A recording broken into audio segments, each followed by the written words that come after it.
This is the Batman. No, I'm vengeance. He's a superhero with over 50 movies, 16 TV shows, Justice. a monumental amount of comics, and close to like 50 video games from the 1980s all the way up to the 2020s, which we are about to play. So let's see how much Batman has evolved over the years, starting in 1986 with the very first Batman game released on the ZX Spectrum. Now with this game being like over 3 decades old, it's easy to see why it was entertaining for its time, and playing it myself, I found it surprisingly decent. The objective is to save Robin by reassembling the 7 parts of the Batcraft that's scattered throughout the Batcave. That being said, the environment doesn't look anything like the Batcave. I'd say it's more like a colourful devil dungeon filled with unique and quirky enemies. But still, I appreciate the 3D isometric design, which is packed with challenging puzzles and precision platforming. However, after realising Ocean Software released a very similar game a year later called Head Over Heels, it became kinda clear that Batman wasn't entirely suited for this type of gameplay. To be honest, this game feels more like a prototype for what was to come, even though it is extremely well praised by the audience. But only just 2 years later, Ocean Software released their next game, Batman the Caped Crusader. Okay, what is the deal with this one? You start off in the streets of Gotham, and in my experience, I stumbled across the light bulb, suddenly a screen popped up, and this guy asked if I accept defeat, and then Batman's mask and skin slowly disintegrated. I don't know if that light bulb had the heat radiation of the sun, but I'ma keep it real with you lot, this game is utter bollocks. Trying to figure out all these mysteries with a janky UI felt impossible to play. Either this game has no clear direction, or I'm just not used to old school mechanics. The only redeeming feature in my opinion was the comic book inspired design, which has Batman traveling throughout the city panel by panel, but beyond that, it felt pretty rough. Oh god, I knew this would happen. In 1989, Batman the movie was released. I'm Batman. And so was the game, or should I say games, because due to console hardware being vastly different at the time, game developers would go out their way and make a game specifically for every goddamn console there was, and they made a lot of them, and I'd be a liar if I say I didn't play them all. So here we go, Batman for the NES. This one is so difficult. I sort of got the hang of it by spamming the punch button whenever an enemy would enter my presence, but how on earth do you kill this guy without him killing you first? This is a From Software boss battle before its time, because you gotta be so on point with your positioning and timing. I do really appreciate the sprites and music in this game though. It's a good video game for the NES, but I'm just really bad at it. Now before we move on to the ZX Spectrum version, if you're curious about how I managed to play some of these older Batman games, I had to do a lot of digging online to track them down. And while this process can sometimes be a little risky if you're not cautious, especially when dealing with unfamiliar websites. So for someone like me, who loves revisiting classic Batman games from my childhood, a VPN is an essential tool. I'm telling you this now,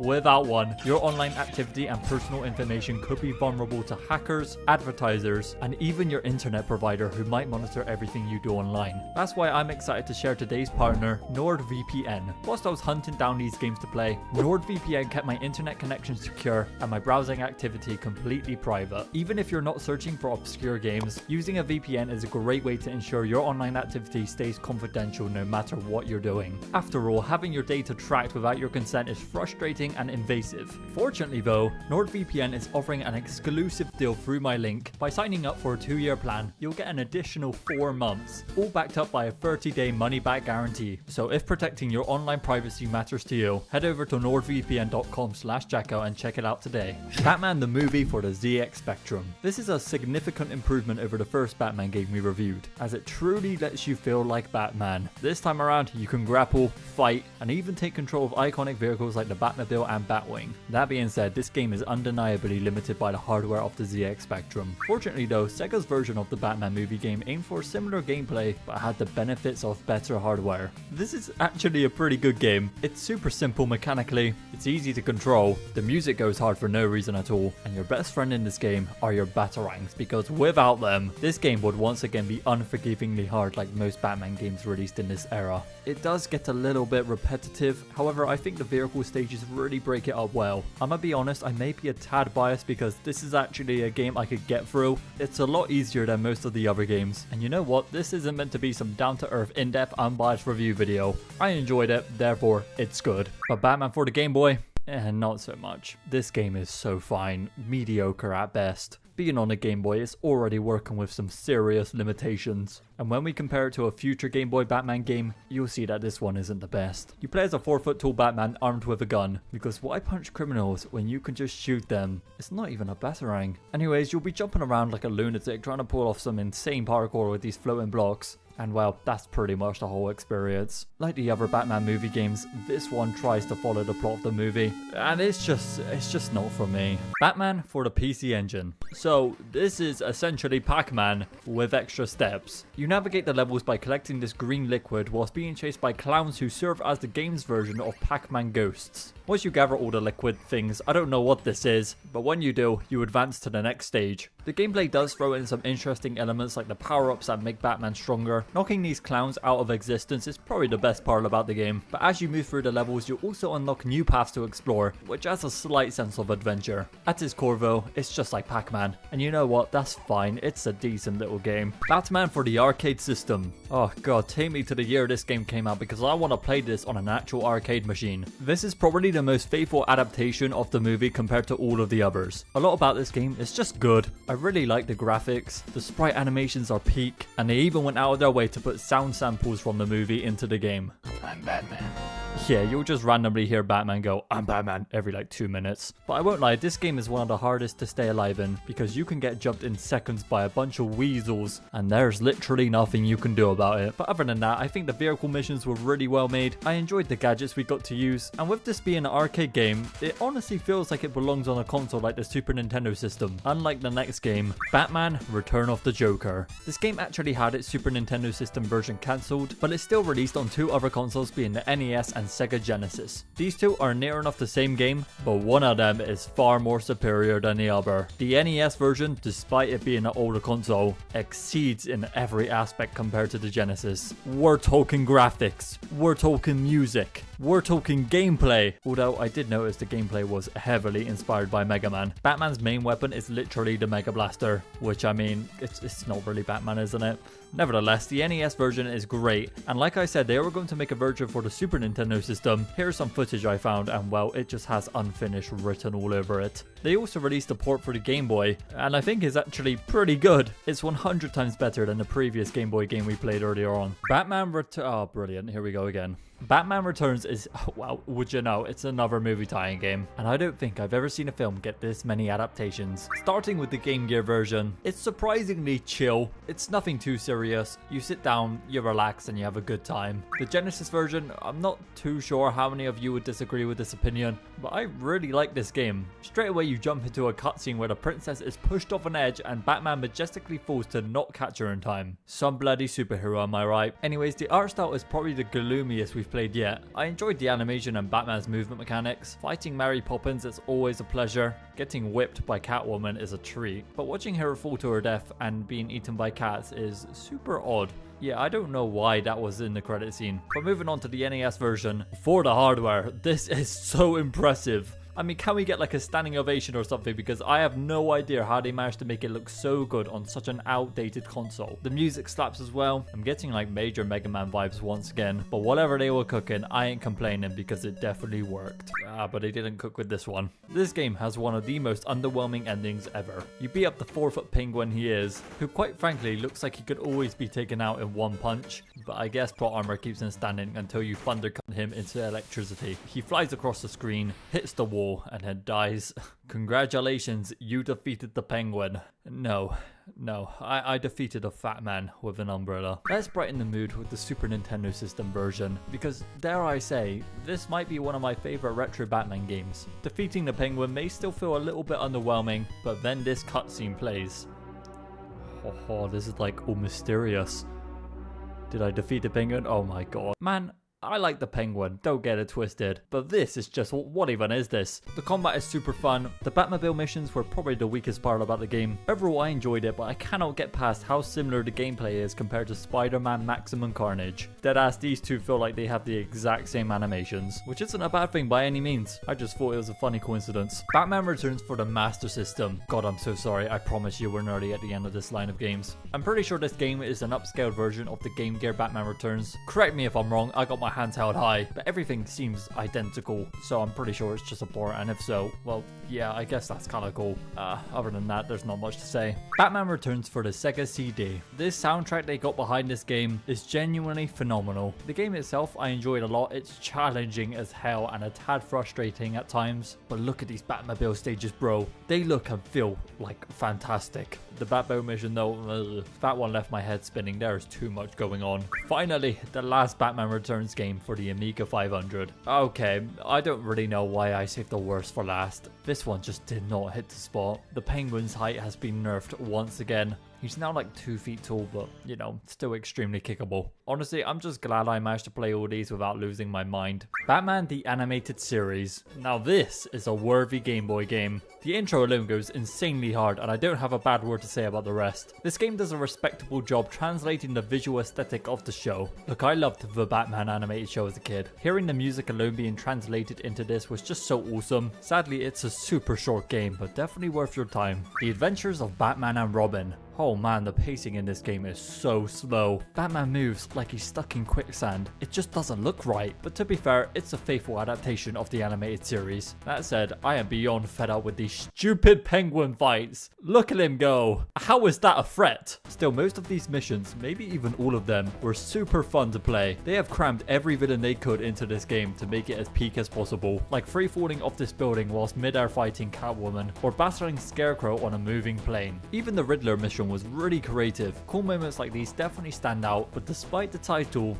you only play as Batman. There is no Robin co-op here, unlike the Genesis version where you can actually team up. This is a full-blown run-and-gun action game, and it's brutal. This game does not hold back. You're constantly dodging bullets, enemies, and screen-filling explosions. The visuals are just insane, with effects that push the Genesis to the absolute limit, and the techno-industrial soundtrack they got behind it, it's just pure chaos in the best way possible. You can either play co-op as Batman and Robin, but honestly, that just means both of you suffer together. The game's stylish, it's tough, and it's one of the most intense Batman games ever made. The Adventures of Batman and Robin on a Sega CD. It's all Batmobile gameplay, with fully animated cutscenes featuring the legendary voice Kevin Conroy. It's over, Ivy. Rest in peace to go. His Batman voice will always be iconic. But if I'm being real with you, the gameplay itself kinda numbingly repetitive. Still, I respect the effort to make something different and unique instead of just another beat 'em up. Don't get it twisted, beat 'em ups are amazing, but spicing it up a little bit never hurts. Oh wow, this game sucks! There's no polish, no Robin, no fun boss fights. To get hit, you must prepare to be hit. And like, it's just not for me. I mean, I guess it's limited by the hardware, but I can't really use that as an excuse because there have been better Batman games on even more limited handhelds. Apologies if you love this game, but it is a hunk of bollocks, unlike our next game. The Adventures of Batman and Robin Cartoon Maker. Now this is a different story. In my I Played Every Spider-Man game video, I got to create my own little movie called Spider-Man Can't Save Everyone, and well, ladies and gentlemen, I got to do it here. So may I present to you Batman Beyond Vengeance.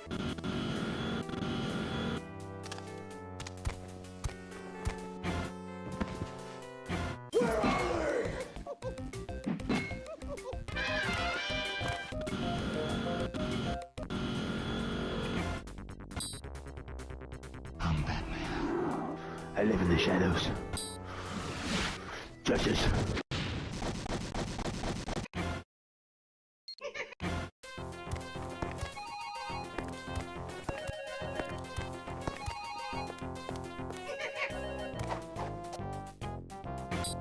I'm Batman.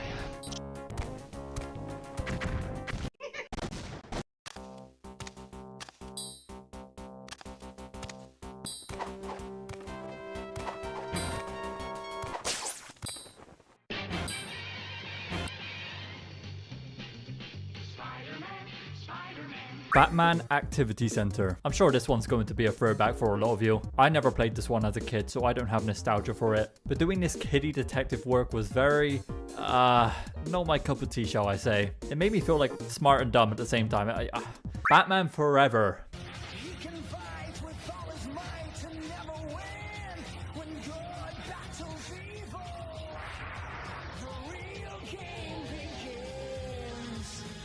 Michael Keaton has another Batman movie. And with that comes 3 awful tie-in games. Holy, playing these was a chore and a half. Yeah, no, these are like really bad and super ugly. I'm not even lying when I say this, but the commercial itself is in fact the best part about all of this. Batman Forever, the arcade game. I think this game gave me an epilepsy fit by how damn flashy it is. Fuck me, several things are happening every second. It's so hard to keep up with. This being an arcade game as well, the cheap ass developers knew to make this game as difficult as possible by throwing in waves of relentless enemies to make sure you keep dying and continue feeding that machine with your coins. Other than that though, the graphics are so good for its time. We got ultimate moves, environmental attacks, more ultimate moves. Honestly, these felt useless as hell, but it looked cool so well. I don't know. I think the developers had to be on something to create a game this chaotic. Batman and Robin for the PlayStation 1. Welcome to the first fully 3-dimensional Batman game. Technically, Batman Forever used 3D polygonal sprites, but it was still made in a 2D perspective, so it doesn't count. Nevertheless, my first thoughts on this game was how bad the camera was. God, again, if you watched my Spider-Man video, you'd know that my experience with the Spider-Man PS1 camera was awful because you just cannot move it. Wherever you decide to walk, that is the direction the camera will take you. And it's so horrendous in this game, especially when you enter a room and then suddenly your movement takes a U-turn on you and now everything's inverted. It's just no fun. That being said, driving around in this open world, shooting tanks, running people over, and going to the Batcave blew my little mind as a kid. I'm not too sure why, maybe it was because I was never allowed to play GTA and this was the next best thing. But just like that, we are at the end of the 90s. This decade had some decent games and some bad games. There wasn't really one that blew my mind away. But with that being said, let's jump on over to the 2000s. Yeah, this one hurts the soul. Batman Beyond is such a cool ass character, man, but the game they gave him is a pathetic excuse for a beat 'em up. I'm positive that the budget of this game must have been lower than my monthly rent because where in God's name is the effort? Somehow releasing on the PlayStation 1, Batman Beyond has you fighting furries, crackheads, and this one chopped clown who always seems to come back. Maybe if this game had polish, it would have been more enjoyable, and I wish I could say that about the Nintendo 64 version of this game as well, but it turns out it's even worse. Why does he run like he's juiced up on caffeine? Perhaps he had an overdose of coffee because this dude is just rapid. If you enjoyed either one of these games, please let me know in the comments. I'd love to hear your thoughts. However, my opinion stays firm, and I would like some justice for Batman Beyond. I shit you not, I think I prefer the Game Boy Color version of this game. At least it lives up to the hardware. Batman Chaos in Gotham. I feel like I played this one as a kid. You know that gut feeling of something you recognize but can't make out the memory? This is it for me. Chaos in Gotham is a fun 50-minute game. I love the level design, the Batmobile missions were good fun this time, and each boss fight feels unique on its own. That's pretty much all I have to say about it. Batman Gotham City Racers. Hey man, if I wanted to watch cutscenes ripped straight from the show, I just watched the goddamn show instead of suffering for whatever this is. Gotham City Racers barely qualifies as a racing game. They make it sound like DC's answer to Mario Kart, but in reality, you're driving around Gotham, racing against a timer, only to be rewarded with a cutscene from the show. This game is bad, and I did not enjoy it. Batman Vengeance. I was so young when I played this game that I had no idea how memory cards worked, so every time I booted this game up, I'd be sent straight back to the very beginning. I must have completed the Batcave training at least 10 times. It was an infuriating situation for sure, but entirely my fault. Even after all of that, I still love this game just as much as I did back then. Batman Vengeance is a brilliant 3D Batman experience, and you can tell a lot of love went into it. It truly feels like an interactive episode of Batman the Animated Series, complete with moody Gotham backdrops, Kevin Conroy's unmistakable Batman voice, and Mark Hamill's legendary Joker performance. Back in the day, the gliding mechanics felt revolutionary. Nowadays, it's nothing special, but I still found it fun as hell to use. The story also pulled me in, featuring classic villains like the Joker, Mr. Freeze, and Poison Ivy, all wreaking havoc on Gotham. That being said, I've seen a lot of people criticize the combat in Batman Vengeance, but honestly, I found it pretty fun. Sure, it's a bit clunky and definitely shows its age, but for such an old game, it still holds up surprisingly well. So far, Vengeance has been my favourite Batman game I've played yet. The gadgets are really well done, the level design is awesome, and the Batmobile and Batwing missions are some of the best I've come across. If you haven't played this one and you're craving for that classic Batman experience, I think Vengeance is one of the best places to start. Batman Vengeance for the Game Boy Advance. Honestly, another decent Game Boy game. It's the same plot as the console version, but put into a 2D perspective. However, this time you can now play as Robin as well. Batman Dark Tomorrow. If any of you say this game is underrated, then we've reached an all-time low as a society, because there is not an ounce of pity I could give this game for me to seem like it's a fair review. Just when I thought 3D Batman was on the right track, playing Batman Dark Tomorrow genuinely had me on the verge of crashing out. I don't know how to say this without it sounding like gibberish, but this game is extremely detailed for the GameCube, yet it's uglier than any other Batman game ever. And don't even think about saying it's peak for the GameCube, because this block was able to run Resident Evil Remake and Twilight Princess, which are both stunning. Anyways, yeah, this game sucks. I could go on for another 2-minute rant about how garbage it is, but I don't want to put you through that, so just take my word for it and we'll move on. Batman Justice Unbalanced. This one is less of a game and more of a brief interactive story with light puzzle elements, very similar to the Activity Center game and clearly aimed for a younger audience.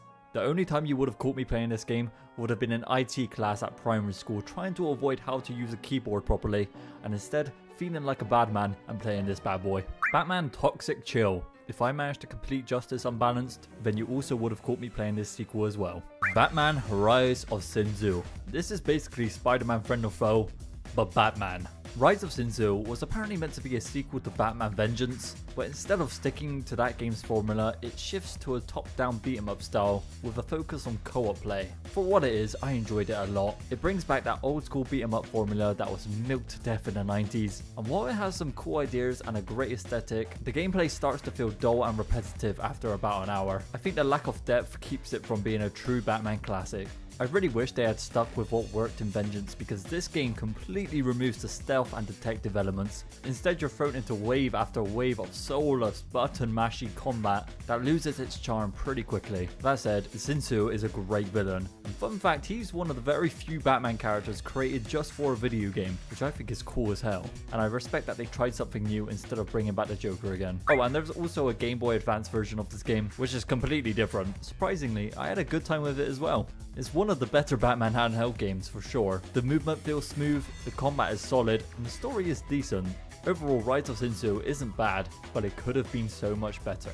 The Batman Jack Specific TV. I can't believe I'm about to say this, but this is a decent game. For those who don't know what a Jack Specific TV game is, it's an all-in-one gaming controller that you plug into your TV and play. These were treated like relics back in the day, and although I never got to play this Batman one, I sure as hell would have been grateful if I had it as a kid. Batman Begins. Whenever I see this game, I end up viewing it as an Arkham warm-up. Released for the PlayStation 2, Batman Begins is another movie tie-in game that I have and will always enjoy. Unlike most rushed movie games of this era, this one actually tries to do something different. It focuses on stealth, fear, and intimidation, making enemies practically piss themselves before beating the crap out of them, which is awesome. You're encouraged to use the environment to scare enemies, like smashing pipes, knocking over crates, just generally being a menace, to be honest. My absolute favorite part about this game though, is how they basically gave us Burnout Gotham Edition. There are Batmobile missions where you destroy everything in your path, and it's beautiful. Every time you crash into a car, it also says no casualties,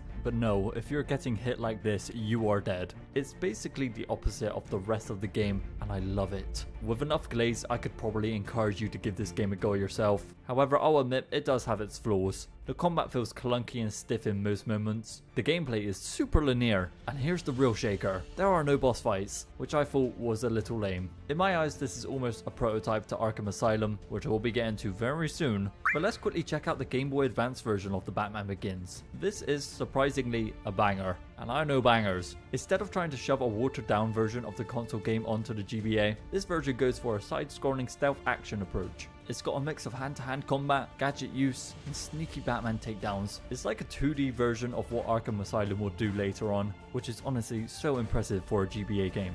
Lego Batman, the video game. This is where we separate the boys from the men. Lego Batman is the second most nostalgic game on this list for me. Dare I say, this is one of the best Batman games ever. And if you didn't get a chance to play this as a kid, then I feel sorry for you. Because you missed out on the era where Lego characters didn't have voice actors, so the way they would communicate was by grunting.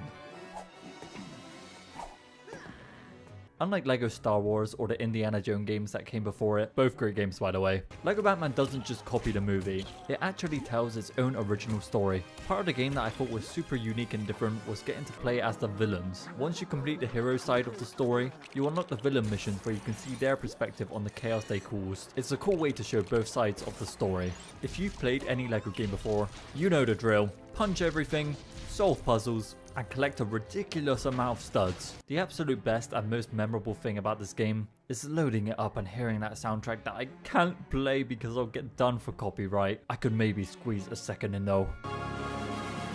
There you go, I hope you got a whiff of nostalgia from that. LEGO Batman also had a Nintendo DS port, which is really similar but also very different. It isn't bad, but like every port ever, it's a watered down, simplified version of the console game. The puzzles and combat are still fun, but this time it lacks the co-op, the level design is much smaller, and the missing content makes it feel like an afterthought. If you really wanted to play a portable LEGO Batman experience back in the day, it got the job done, but if you had the choice, the console version was the way to go. Ladies and gentlemen, the time has come.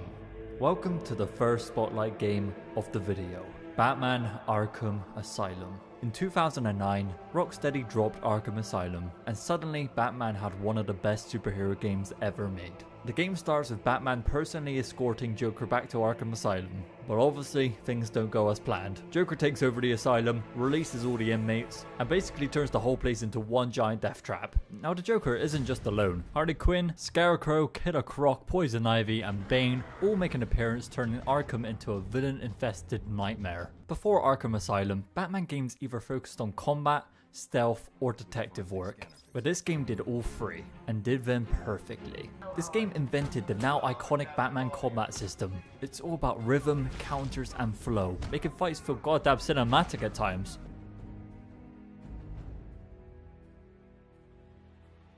Other games copied this system for years. Spider-Man PS4 wouldn't have the combat it has without this game. You're not just fighting goons head on. You can stalk them, use gadgets, and take them down one by one. Sadly, I think one of the weaker parts about this game is the Bane and Titan boss fights. I get that they want this juiced up Joker that seems really intimidating and scary to defeat, but I thought this final boss fight was quite a boring approach. That said, the Scarecrow nightmare sequences are just pure art, and are one of the most creative parts about the game. He's messing with Batman's mind and even faking a game crash to mess with the player. Rocksteady had done everything right with this game. They gave us the perfect Batman experience, and while the future games expanded on the formula, this one is still a masterpiece. Batman, the Brave and the Bold. When I first got my Nintendo Wii, I played literally everything I could get my hands on, and Batman the Brave and the Bold was one of those games I was able to play. I distinctively remember loving this game because it had Blue Beetle in it. I just loved that character, but I think this game is a love letter to the animated series. It's focused on a younger audience, hence why I loved it back then, but revisiting it now is still a good and simple adventure. The DS version, on the other hand, is more of a traditional platformer with some Metroidvania elements, focusing on Batman and his gadgets, which isn't necessarily a bad thing. I just prefer the console version. Ladies and gentlemen, welcome to again the next spotlight game of the video, Batman Arkham City. Let's all be honest, we knew this was gonna happen. However, I do think my third spotlight is gonna catch so many of you off guard. In 2011, Rocksteady took everything they built from Arkham Asylum and cranked it up to 11. This wasn't just a sequel, this was an evolution. The game throws you into Arkham City, a lawless, walled-off section of Gotham where the worst criminals roam free. Bruce Wayne gets tossed inside, quickly suits up, and now has to unravel a conspiracy involving Hugo Strange, Joker, and the mysterious Protocol 10. And just like last time, Joker isn't alone. Penguin, Two-Faced, Mr. Freeze, and even lesser known villains like Solomon Grundy make an appearance. This game gave us a whole open world to patrol. The combat is even better than Asylum. More enemy types, more counters, more gadgets. You're taking down goons with pure efficiency at this point. Thugs now actually react to your tactics, making each stealth counter feel so dramatic. One of the best parts about this game is that Rocksteady finally nailed the boss fights. The battle with Mr. Freeze is one of the best in any Batman game, forcing you to feel like the world's greatest detective rather than just punching your way through. The atmosphere of Arkham City is flawless. It gets even better in Arkham Knight's Gotham, but we'll get to that. This city is covered in neon lights, the cold wind blowing through the streets, It feels like stepping into a dark, twisted Batman comic. If Arkham Asylum made you feel like Batman, Arkham City made you live as Batman. It's bigger, bolder, and still one of the greatest superhero games of all time. Whoa, whoa, whoa, okay, what is happening? Back-to-back Spotlight games. No way. Let's just get into it. Lego Batman 2 DC Superheroes. This is one of, if not the best Lego game ever made. Before this, Lego games were fun but simple. Silent cutscenes, linear levels, no voice acting. Lego Batman 2 changed everything by introducing a fully open world Gotham, full voice acting, and a DC universe that went beyond Batman. The story kicks off with Lex Luthor and the Joker teaming up to take over Gotham using a powerful energy source. Naturally, Batman and Robin step in, but this time they're not alone. Superman, the Flash, Wonder Woman, and the rest of the Justice League join the fight. Oh, and that moment where Superman arrives with the iconic theme song in the background, it's honestly peak cinema. Even every time you fly as him, you hear the theme song as well. It's just brilliant. The gameplay still has that classic Lego action platforming. Puzzles, character abilities, ton of collectibles. But the open world Gotham is what makes this game special. I spent countless hours running around as the Flash, exploring Joker's theme park, and just having the time of my life. Sure, my opinion is completely biased, but if you played this one as a kid, you already know it was goated. Even the DS version is golden. Yeah, sure, it's nowhere near as good as the console version. It completely ditches the open world and goes straight back to the linear format. But for what it is, still a great game. Lego Batman didn't just change the Lego games. It set the standard for all the future Lego titles. Just an absolute classic. Batman Arkham Origins. This is where things get a little bit controversial. Arkham Origins had big shoes to fill. Rocksteady stepped aside and Warner Bros. Montreal took over and said, "Let me cook." They gave us a prequel story set on Christmas Eve, where a younger, less refined Batman faces off against 8 assassins hired to kill him. Now let's be real, this game didn't reinvent the wheel. It played almost exactly like Arkham City, with the same combat, traversal, and stealth mechanics. But that doesn't mean it's bad. In fact, the story is one of the best in the series. Seeing Batman in his early years, making mistakes, and learning what it really means to be a superhero, that's a fresh take I really enjoyed. The boss fights in this game are easily some of the best in the Batman Arkham series. The fight against Deathstroke is peak, Bane is actually intimidating this time, and I think my only real negative about this game is how empty the open world is. Arkham Origins may not be as polished as Arkham Asylum or City, but it's a solid entry with one of the best Batman stories. Batman Arkham Origins Blackgate. This is what happens when you take the Arkham formula and try and squeeze it into a 2.5D Metrovania. Released alongside Arkham Origins, this handheld spin-off follows Batman as he investigates a riot Blackgate prison, facing off against the Joker, Penguin, and the Black Mask. The combat tries to mimic the free flow system, but in a side-scrolling format, it feels stiff and limited. The detective mode and stealth elements are here, but they don't hit the same in this perspective.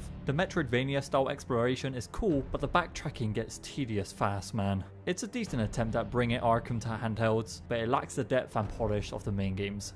Batman Arcade. Now this is an arcade game I would have rinsed my mum's purse for. Just pure fun and nothing serious. Destruction everywhere, many deaths. Batman really just snapped here and unleashed everything in his arsenal. Lego Batman 3 Beyond Gotham. This one is my least favourite purely because it doesn't feel like a Batman game anymore. I would have rather them call it Lego Justice League instead. The first hour takes place in the Batcave, but after that, you go beyond Gotham. I mean, it's in the name. It's still a fun game and I enjoyed this one a lot, but it feels like it was doing way too much. 150 playable characters is awesome, but absurd. Removing Gotham City entirely and replacing it with these disconnected hubs was, you know what, it was fine. It wasn't the worst. If you love DC, there's plenty to enjoy here. But compared to Lego Batman 2, it feels like a step in the wrong direction. Too much spectacle, not enough soul. Lego Batman 3 for the 3DS. Like Lego Batman 2 for the DS, this one completely removes the open world again. It's straight level to level, which is, yeah, I guess is understandable. It's such a weaker piece of hardware,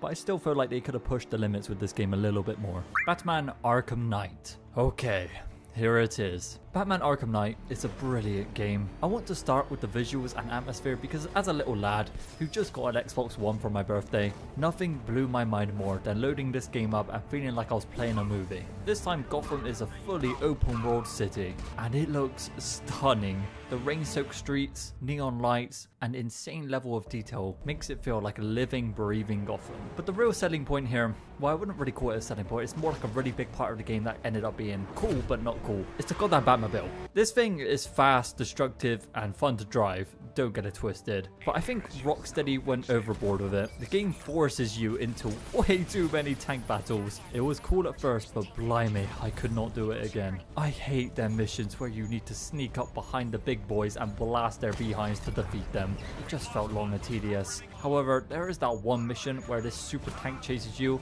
and it's actually fucking terrifying. I felt so tense in this fight because it rides up your ass and is so hard to escape. Anyway, story-wise, this game goes all in on Batman's mental state. Scarecrow and the Arkham Knight lead a full-scale attack on Gotham, and as Batman, you're dealing with the constant hallucination of the Joker, who basically lives in your head the entire game. This Joker twist is brilliant. All of the struggles Batman goes through, to then finally have that moment where he locks him up, is so fantastic.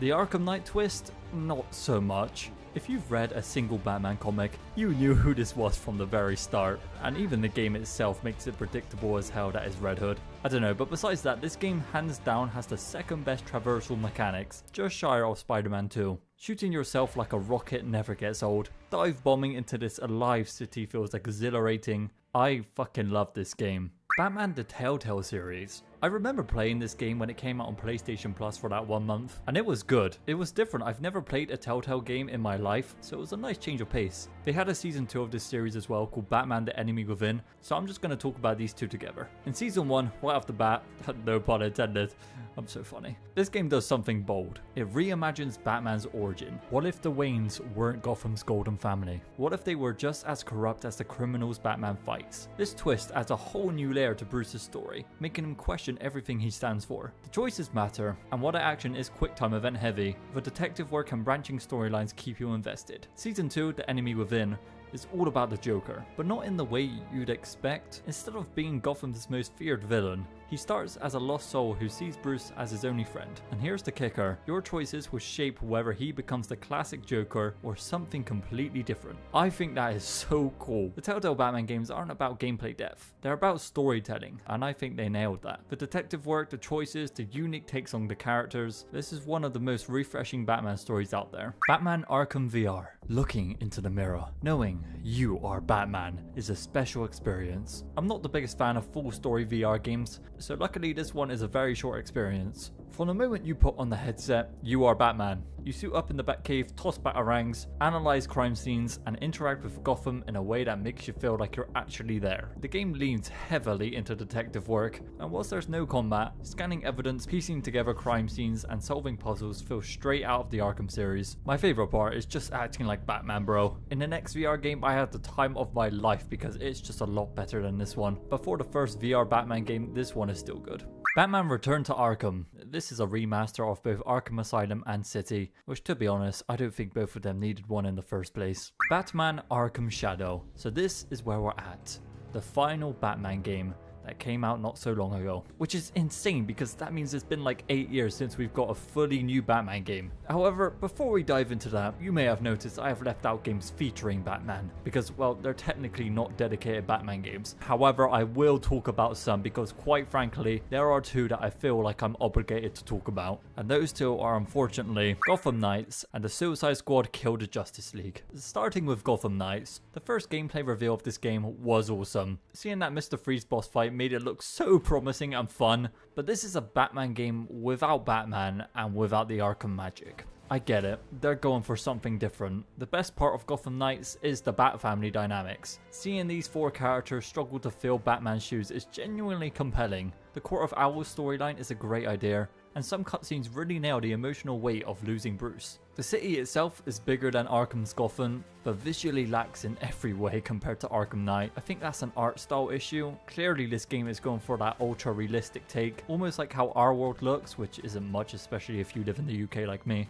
I thought this game could have been so much more, but I actually prefer the Suicide Squad game over it. Finding out this game was being made by Rocksteady again had everyone on the edge of their seats. Seeing the Flash corrupted by Brainiac's power was so cool and terrifying in this trailer. I was actually really excited for it. Unfortunately though, expectations were not met. A lot of the missions felt repetitive. I don't enjoy the life service elements at all. And the story had so much potential, yet all the Justice League died and apparently they were clones, so it doesn't even mean anything. I don't know, it's rough. This might be a hot take, but I think a better way they could have done this game, And a much cooler concept would be to make it a Batman game instead and have him be the one trying to figure out how to stop the Justice League. Batman is a detective, and it would have made more sense to have him be the one to find these cures for each hero instead of sending in the Suicide Squad and beating the crap out of them until, well, this happens. Yeah, it's safe to say I'm not a fan of these games. Other games featuring Batman are brilliant though, whether that's the Injustice games,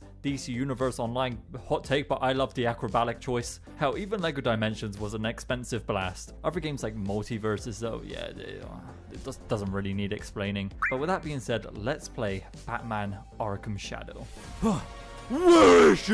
I lurk above the shadows. Justice! Where am I? Good night.